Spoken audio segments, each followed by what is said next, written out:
Guys welcome to my YouTube channel नमस्ते history. आज हम पढ़ने जा रहे हैं बहुत ही important topic president of India का पार्ट नंबर 2।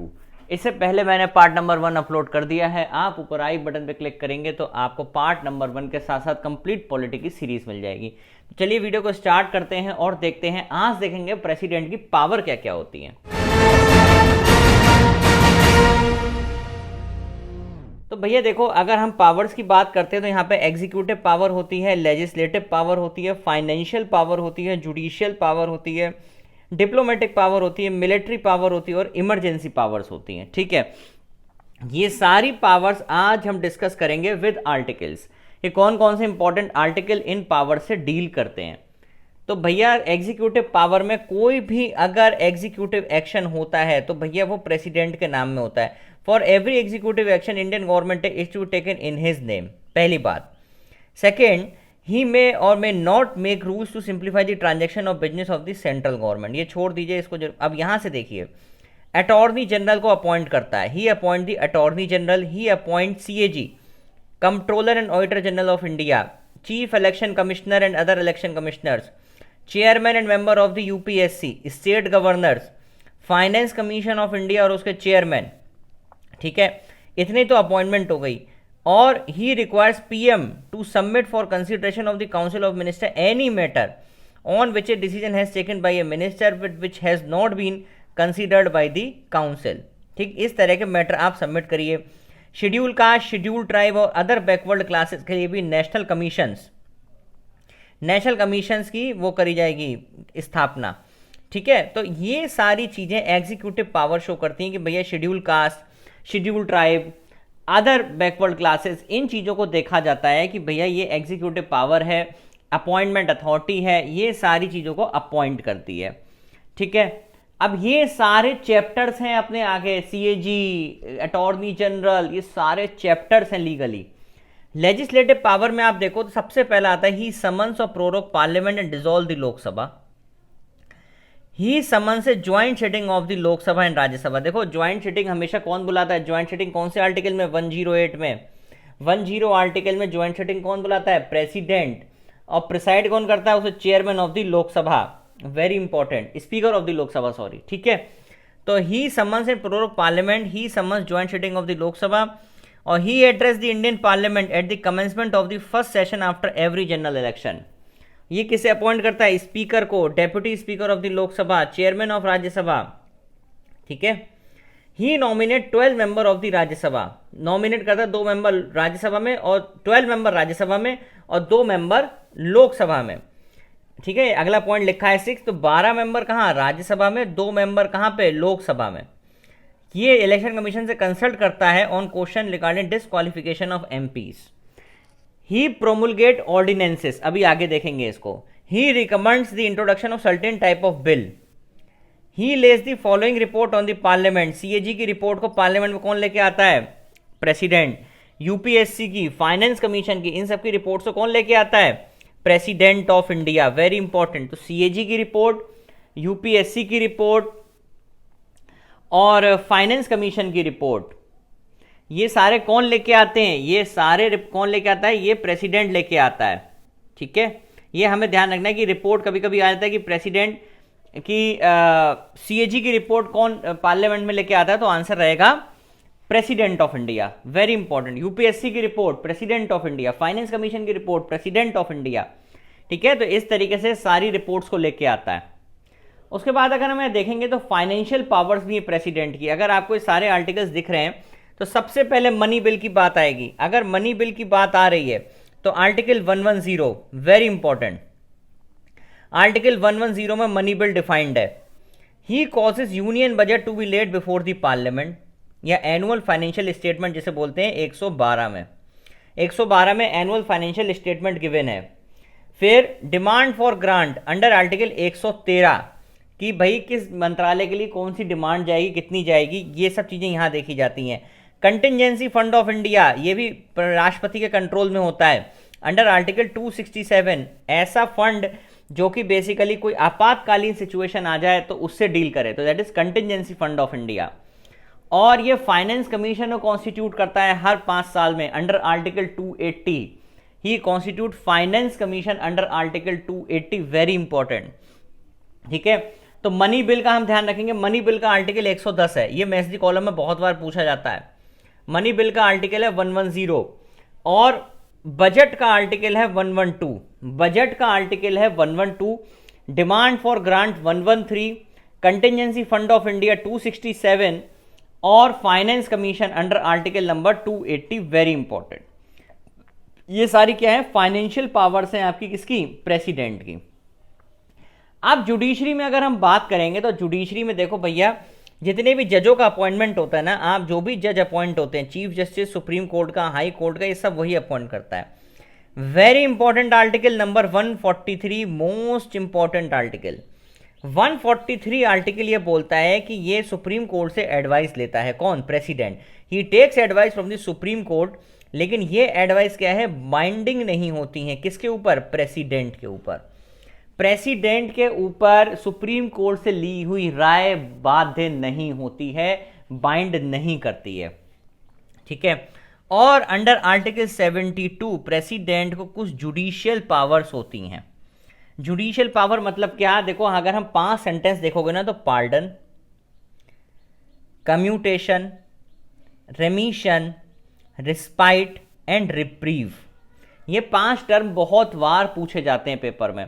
पार्डन सभी को पता है, कोई दिक्कत ही नहीं है। पार्डन मतलब क्या हो गया कि माफ कर दो, कंप्लीट सजा माफ हो गई, खत्म बात, पार्डन ही हो गया। अब पार्डन के बाद कम्यूटेशन। कम्यूटेशन मतलब क्या है कि अगर किसी को फांसी की सजा हुई है तो उसको चेंज किस में कर दिया, उम्र कैद में। दैट इज कम्यूटेशन, की पनिशमेंट नेचर का, पनिशमेंट का नेचर ही बदल दिया।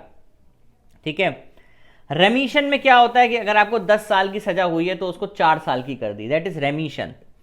ठीक है, रिस्पाइट मतलब क्या होता है, देखो रिस्पाइट शब्द में आपको लग रहा है रेस्पेक्ट, किसी भी ऐसी कंडीशन में कोई भी एक स्पेशल कंडीशन हो गई तो उसमें उसकी सजा कम कर दी, दैट इज रेस्पाइट। और रिप्रीव की अगर बात करेंगे, रिप्रीव जो लास्ट टर्म है रिप्रीव, उसमें क्या है कि मान लो आपको 2 हफ्ते बाद फांसी की सजा होनी है, ठीक है, तो आपका वो सजा रोक दी जाएगी कुछ समय की, दैट इज रिप्रीव। ठीक है, कुछ टेम्पररी पीरियड की, फांसी की या कोई भी सजा, ठीक है, तो उसको कुछ टेम्पररी पीरियड के लिए रोक दिया जाएगा, दैट इज रिप्रीव, टेम्पररी रोकना। ठीक है, आ गया सब समझ में। डिप्लोमेटिक पावर्स में क्या क्या आएगा, जो भी इंटरनेशनल ट्रीटीज साइन होती हैं, एग्रीमेंट साइन होते हैं, वो आपके प्रेसिडेंट ऑफ इंडिया की प्रेजेंस में ही साइन होते हैं। इंटरनेशनल एग्रीमेंट जितने भी होते हैं, अगर आप ध्यान करो तो अंडर आर्टिकल नंबर 243 जो भी आपके इंटरनेशनल ट्रीटीज होती हैं वो आपकी प्रेसिडेंट के नाम में ही होती हैं। Military power of the president, chief होता है आर्मी, नेवी, एयर फोर्स का, हम सबको पता ही है। और भैया नेशनल इमरजेंसी हम सब पहले ही पढ़ चुके हैं, 352 हो, 356 हो या 360 हो, जितनी भी नेशनल इमरजेंसी के केस है सबको कौन स्टार्ट करता है भैया, ये ध्यान रखना, president of India. President of India ही हमारे तीनों इमरजेंसीज को लेके आता है लैंप लाइट में। ठीक, याद रहेगा। अब ये बहुत इंपॉर्टेंट आर्टिकल है, article number 123 in the constitution of India. इतना सब पढ़ने से अच्छा है मैं एक लाइन में आपको बता देता हूं। 123 में क्या है कि प्रेसिडेंट ऑर्डिनेंस इशू करता है। ऑर्डिनेंस कब इशू करता है, ऑर्डिनेंस इशू करने का मतलब हो गया एक टेम्पररी ऑर्डर।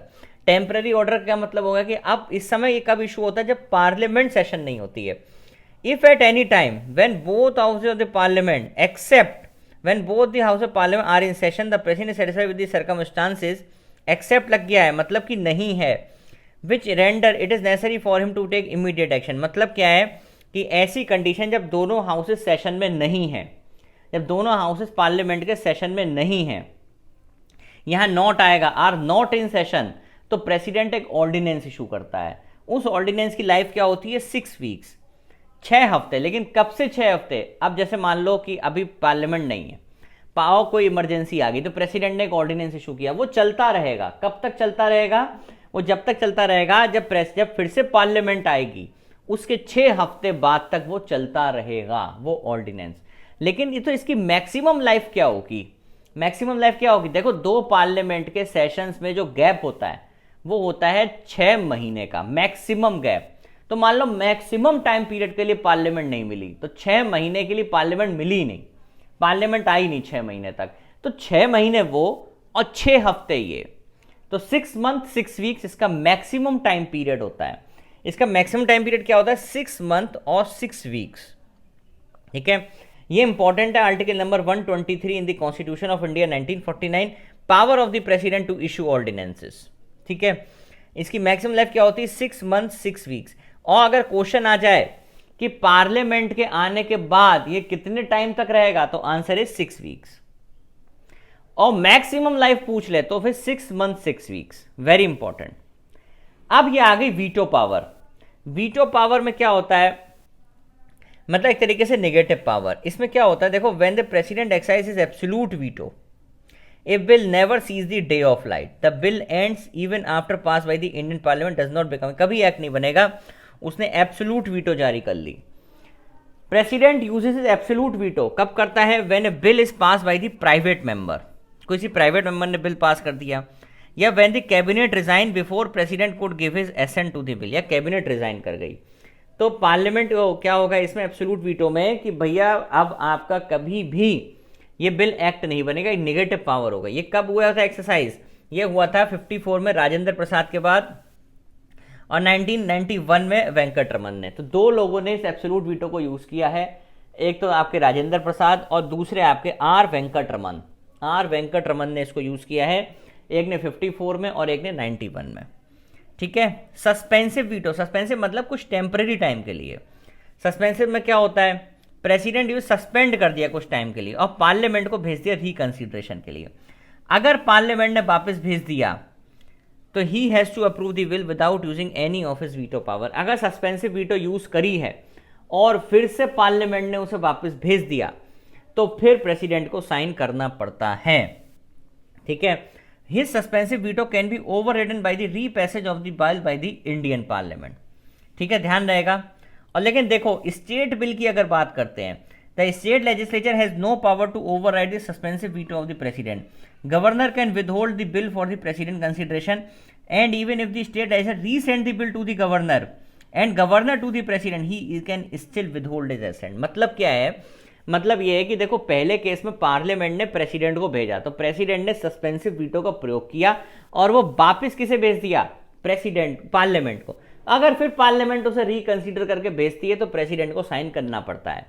लेकिन अगर स्टेट की बात करें, कभी कभी कुछ बिल स्टेट में ऐसे आ जाते हैं जो गवर्नर अपने पास रख लेता है और बोलता है प्रेसिडेंट की राय लेंगे। लेकिन अगर स्टेट का कोई बिल गवर्नर ने अपने पास रखा है, वो प्रेसिडेंट तक गया, ठीक है, तो वो रखा रहेगा। लेकिन अगर फिर से गवर्नर ने उस बिल को वापस भेजा स्टेट असेंबली के पास, स्टेट असेंबली ने गवर्नर को भेजा पास करने के लिए, गवर्नर ने पास नहीं किया, गवर्नर ने बोला मैं प्रेसिडेंट से पूछूंगा, और गवर्नर ने उस बिल को वापस भेज दिया। ठीक है, वापस भेजने के बाद अगर स्टेट असेंबली ने फिर से उसे भेज दिया तो यहां पे प्रेसिडेंट लायबल नहीं है साइन करने के लिए, प्रेसिडेंट अपनी एसेंट रख सकता है क्योंकि गवर्नर ने वो बिल प्रेसिडेंट की रिकंसिडरेशन के लिए रख रखा है अभी भी। ठीक है, याद रखना है सस्पेंसिव वीटो। अब आती है पॉकेट वीटो। पॉकेट वीटो का मतलब क्या होता है? ये इनडेफिनेट पीरियड के लिए होती है, इनडेफिनेट पीरियड के लिए when he exercises pocket veto. ना ही वो रिजेक्ट करेगा ना ही रिटर्न करेगा, अपने पास रख लेगा पॉकेट में। Constitution does not give any time limit to president within which he act to act upon the bill. पता नहीं कब करेंगे भाई, अभी नहीं कर रहे।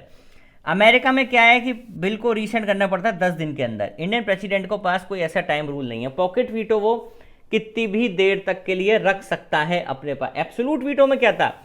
एब्सोल्यूट वीटो में क्या हो गया कि उसने बिल रिजेक्ट कर दिया है एक तरीके से, अब वो कभी पास नहीं हो सकता।